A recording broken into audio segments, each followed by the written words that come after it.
आज हम बात करेंगे रिज्यूम थेरेपी की। जब आप रिज्यूम थेरेपी चूज कर रहे हो तो आप अपनी बॉडी को ट्रॉमा नहीं दे रहे, आप उसे एक रिज्यूम के बारे में पेशेंट्स में से पूछते हैं, डॉक्टर क्या ये अंदर परमानेंट डैमेज करेगा? लेकिन आपको समझना चाहिए कि हर पेशेंट एक आइडियल कैंडिडेट नहीं है रिज्यूम थेरेपी के लिए। क्या आप एलिजिबल हैं?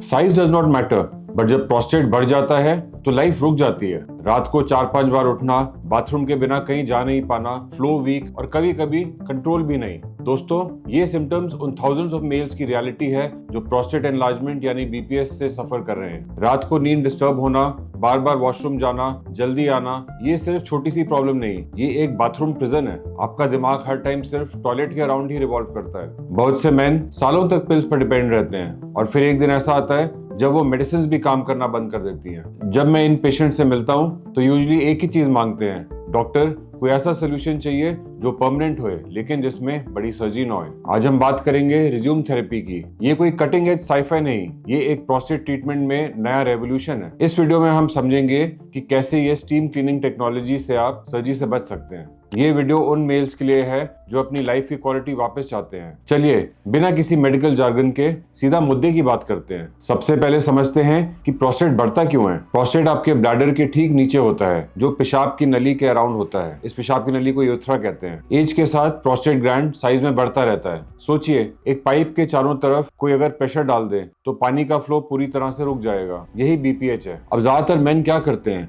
वो दवाइयां लेते हैं, अल्फा ब्लॉकर्स या 5 अल्फा रिडक्टेज इनहिबिटर्स। ये दवाइयां 6 महीने या साल तक काम करती हैं, लेकिन फिर साइड इफेक्ट शुरू हो जाते हैं, जैसे चक्कर आना, एनर्जी गिरना या सेक्सुअल साइड इफेक्ट्स। और सबसे बड़ी बात, दवाइयां बीपीएच को खत्म नहीं करती, ये बस सिम्टम्स को मास्क करती हैं। जैसे ही आप दवाइयां छोड़ते हैं वही पुरानी प्रॉब्लम वापस आ जाती है। आप डिपेंडेंसी लूप में स्टक हो जाते हैं। इससे निकलने का एक ही तरीका है, प्रोस्टेट के उस एनलार्ज पार्ट को वहां से हटाना। लेकिन सर्जरी से लोग डरते हैं। हॉस्पिटल में एडमिट होना, एनेस्थीसिया का डर और रिकवरी का टाइम, यहाँ एंट्री होती है रिज्यूम की। तो अब बात करते हैं रिज्यूम थेरेपी होती क्या है।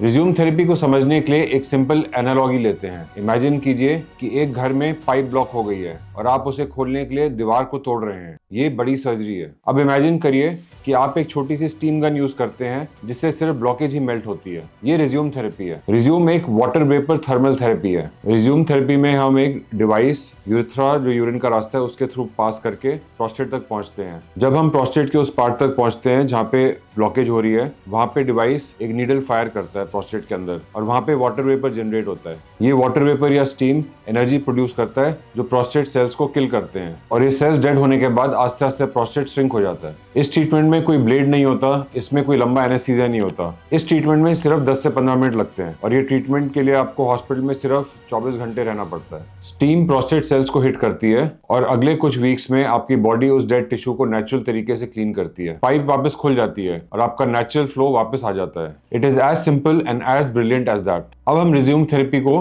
टीयूआरपी से कंपेयर करेंगे। जब हम ट्रीटमेंट की बात करते हैं तो हमें 3 चीजें कंपेयर करनी चाहिए। नंबर 1, एफिकेसी, मतलब ये ट्रीटमेंट कितना इफेक्टिव है। नंबर 2, सेफ्टी, इसमें कोई खतरा तो नहीं है। और क्वालिटी ऑफ लाइफ, रिकवरी कितनी जल्दी होती है। जो टीयूआरपी सर्जरी होती है उसमें एनलार्ज पार्ट को सर्जिकली कट करके निकाल देते हैं। ये आज तक गोल्ड स्टैंडर्ड रहा है, लेकिन इसमें ब्लीडिंग का रिस्क होता है, हॉस्पिटल में 2 से 3 दिन रुकना पड़ता है और रिकवरी में मंथ्स लग जाते हैं। कई मेल्स इसलिए सर्जरी से हेजिटेट रहते हैं क्योंकि वो हॉस्पिटल कियोस्क को लेकर तैयार नहीं होते। अब हम लेटेस्ट रिज्यूम थेरेपी की बात करते हैं। रिज्यूम में कोई कट नहीं होता, कोई ब्लीडिंग का रिस्क नहीं और सबसे बड़ा फायदा, सेक्सुअल फंक्शन। कई पेशेंट सर्जरी में सेक्सुअल साइड इफेक्ट से डरते हैं। रिज्यूम का क्लिनिकल डेटा ये कहता है कि इसमें कोई सेक्सुअल साइड इफेक्ट्स नहीं होते। जब आप रिज्यूम थेरेपी चूज कर रहे हो तो आप अपनी बॉडी को ट्रॉमा नहीं दे रहे, आप उसे एक बायोलॉजिकल रीसेट दे रहे हैं। लेकिन आपको समझना चाहिए कि हर पेशेंट एक आइडियल कैंडिडेट नहीं है रिज्यूम थेरेपी के लिए। क्या आप एलिजिबल हैं? इस चीज को देखने के लिए हमें कुछ चीजें चेक करनी पड़ती हैं। Number 1, prostate size. Resume therapy तभी बेस्ट रिजल्ट देता है अगर आपका प्रोस्टेट साइज 30 ग्राम से 80 ग्राम तक है। अगर आपका प्रोस्टेट साइज 100 ग्राम से ज्यादा है तो हो सकता है रिज्यूम थेरेपी आपके लिए इतनी इफेक्टिव ना हो। Number 2, bladder health. हमें ये देखना चाहिए कि आपका ब्लैडर अच्छी तरह कॉन्ट्रैक्ट कर रहा है कि नहीं। अगर ब्लैडर हाइपोकॉन्ट्रैक्टाइल है और परमानेंटली डैमेज हो चुका है तो उससे आपको रिज्यूम थेरेपी में फायदा नहीं होगा। तीसरा, ओवरऑल हेल्थ। अगर आप ब्लड थिनर्स पे हो तो रिज्यूम थेरेपी आपके लिए सेफर है क्योंकि इसमें ब्लीडिंग के चांसेस मिनिमल है। रिज्यूम थेरेपी से पहले हम हमेशा प्रोस्टेट के कुछ टेस्ट करते हैं जैसे कि अल्ट्रासाउंड, यूरोफ्लोमेट्री, पीएसए। अगर आपको लग रहा है कि आपका ब्लैडर वीक है और उस चीज को कंफर्म करना चाहते हैं तो उसके लिए एक होती है यूरोडायनेमिक स्टडी। उसके बारे में आप डॉक्टर से पूछिए, ये कंफर्म करेगा कि आपको जो प्रॉब्लम है वो प्रोस्टेट की वजह से कि ब्लैडर वीकनेस की वजह से। अब बात करते हैं रिकवरी की। दोस्तों, मैं आपको झूठ नहीं बोलूंगा, रिज्यूम कोई मैजिक प्रोसीजर नहीं है जिसमें कोई टेबल से उठते ही 100% फिट हो जाएगा, क्योंकि हमने वहां टिश्यू को ट्रीट किया है, इसलिए बॉडी को उसे हील करने में कुछ टाइम लगता है। इसमें 3 फेजेस होते हैं। पहला फेज 1 से 2 हफ्ते। प्रोसीजर के बाद आपको एक यूरिनरी कैथेटर लगाना पड़ता है जो 10 से 15 दिन रहता है। और ये क्यों? क्योंकि प्रोस्टेट ट्रीटमेंट के बाद हमने प्रोस्टेट को कट तो किया नहीं होता, तो ट्रीटमेंट के बाद थोड़ी स्वेलिंग हो जाती है और अगर हम इमीडिएटली कैथेटर निकाल देंगे तो स्वेलिंग की वजह से आपको यूरिन में दिक्कत होगी। तो 2 हफ्ते में वो स्वेलिंग कम हो जाती है, उसके बाद हम आराम से कैथेटर निकाल सकते हैं। ये थोड़ा अनोइंग हो सकता है लेकिन ये टेम्पररी है। दूसरा फेज 3 से 6 हफ्ते।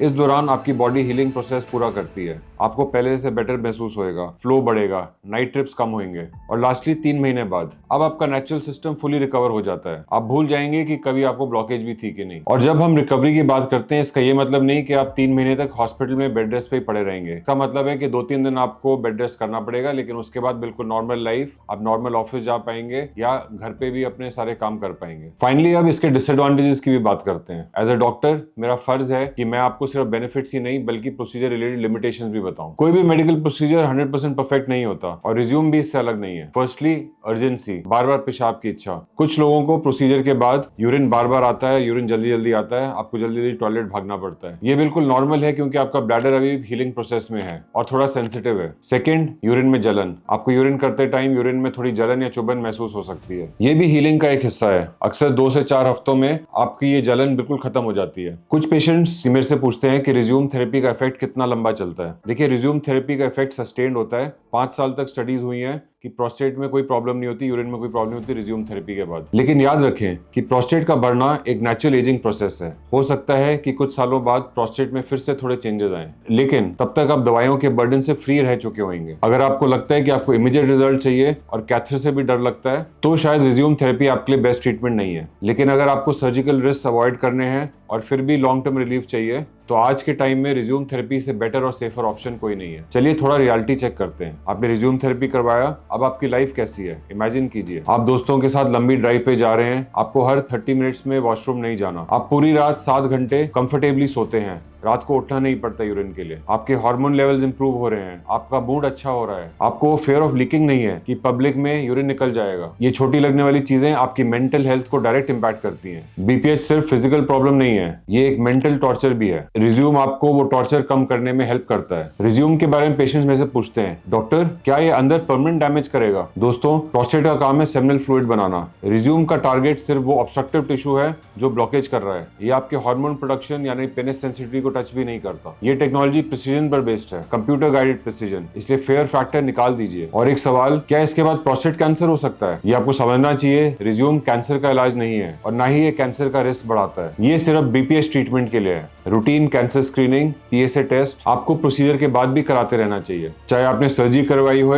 या रिज्यूम थेरेपी। अब मैं आपको एक चेकलिस्ट देता हूं जो आपको रिज्यूम थेरेपी से पहले देखनी चाहिए। अगर आप या आपके फैमिली मेंबर्स रिज्यूम थेरेपी का एक सीरियस ऑप्शन देख रहे हैं तो आगे बढ़ने से पहले इस चेकलिस्ट को ध्यान से समझ लीजिए। ये आपको एक सही और सेफ डिसीजन लेने में हेल्प करेगी। टॉप सेल्फ ट्रीटिंग, इंटरनेट पे मिलने वाले मिरेकल हर्बल्स यानी नेचुरल सप्लीमेंट्स का यूज तुरंत बंद कर दीजिए। ये सिर्फ प्रॉब्लम को मास्क करते हैं और कभी कभी प्रोस्टेट कैंसर के अर्ली साइंस को भी हाइड करते हैं जो आगे चल के खतरनाक हो सकता है। Number 2, symptom scoring. सबसे पहले अपने यूरोलॉजिस्ट से आईपीएसएस स्कोर को फिल कराइए। ये एक साइंटिफिक तरीका है जिससे समझ आता है कि आपको प्रॉब्लम कितनी है। तीसरा, एनेस्थीसिया डिस्कस करिए। Resume therapy usually local anaesthesia या माइल्ड सेडेशन में हो जाता है। हमेशा अपने डॉक्टर या क्लिनिक से खुलकर बात करें कि वो प्रोसीजर कैसे परफॉर्म करते हैं और आपके लिए क्या बेस्ट रहेगा। चौथा, इंश्योरेंस कवरेज। खुशी की बात यह है कि रिज्यूम थेरेपी अब इंडिया में काफी मेजर इंश्योरेंस कंपनीज में कवर होती है। प्रोसीजर प्लान करने से पहले अपनी इंश्योरेंस कंपनी या हॉस्पिटल की हेल्प डेस्क से इसकी कवरेज कंफर्म जरूर करें। Correct information is always powerful. अब बात करते हैं एक सोशल टैबू की। मैं समझता हूं कि मेल्स प्रोस्टेट की बातें नहीं करते।